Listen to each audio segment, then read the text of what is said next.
There are thousands of DOS games. Most of them are terrible. I play one selected at random with a 20-minute time limit and record it live. This is the result. Welcome, ladies and gentlemen, to another random DOS game show. And that is a banana. And it's a cool banana with shades, because he is happy to be playing Jackson City. We got a nice little PC speaker theme, and we have a limited color palette. So, with the option of 1 to redefine, 2 to replay, or 0 to play. So let's do some redefinition.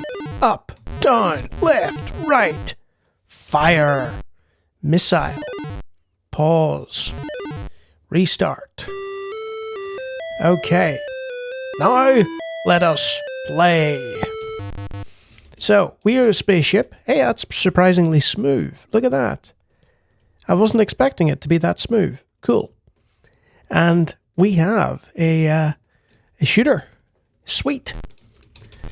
Right. So, it's one of those where you have to press. There are certain shooters that you can hold down and shots will fire. I just died there because I wasn't paying attention.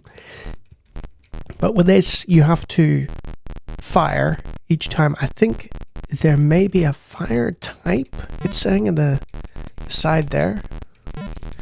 And the controls are a little floaty, but that's by design, I think. And some of these ships are faster than others, which is a nice design choice.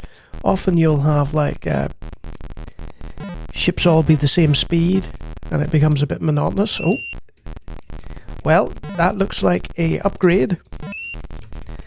And it's a limited time upgrade, I believe, because there's a timer in the corner. Oh, it's starting to get harder. Right, that was not an upgrade. That was an enemy. So, you also have a fuel gauge. So, there's a limited amount of time, but again, if it's just going to constantly scroll, I'm not sure the need for a fuel gauge is. But hey, I like the genre.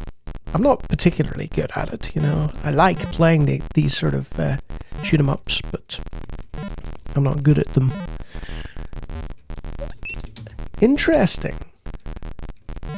So that is changing as I head towards it. The letters were changing, and the fire type has now changed to Tang.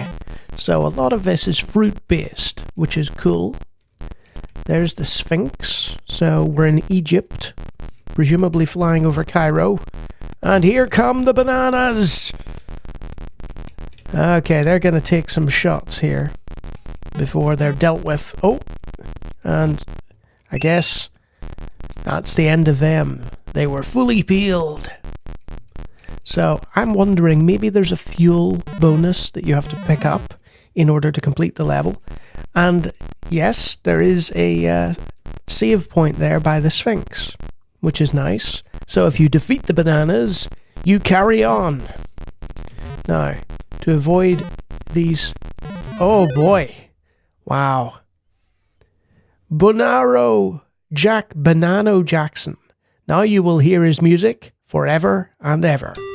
Well, I tell you what, Jackson City was quite entertaining. It's a little top-down shooter. I think it's Spanish. I might be wrong, or from a Spanish-speaking country. And yeah, it wasn't bad. The limited colour palette was unfortunate, but the actual gameplay was very smooth. The real problem is the graphics, though. It's very hard to see all the shots that are firing towards you, and in that kind of bullet hell environment, it makes things difficult.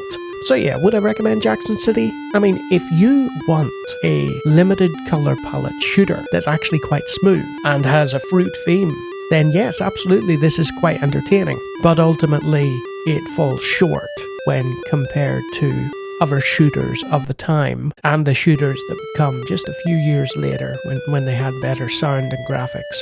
Good effort, Jackson City. Not a bad little game at all. It's a shame I can't play it very well. And if you like me talking about random DOS games, I do it all the time. Feel free to take a look at the hundreds of other videos on my channel. If you like what you see there as opposed to here, you can always subscribe. And if you think a banana with sunglasses on is the epitome of cool, then you might be one of my very fashionable patrons. Look at those great names. I guess you could say they find me rather appealing. Oh dear. So yeah, pleasantly surprised by this one. Just a shame there isn't a VGA version with better sound. Could have been really, really good. Oh well. It did okay despite the technical limitations. Until next time.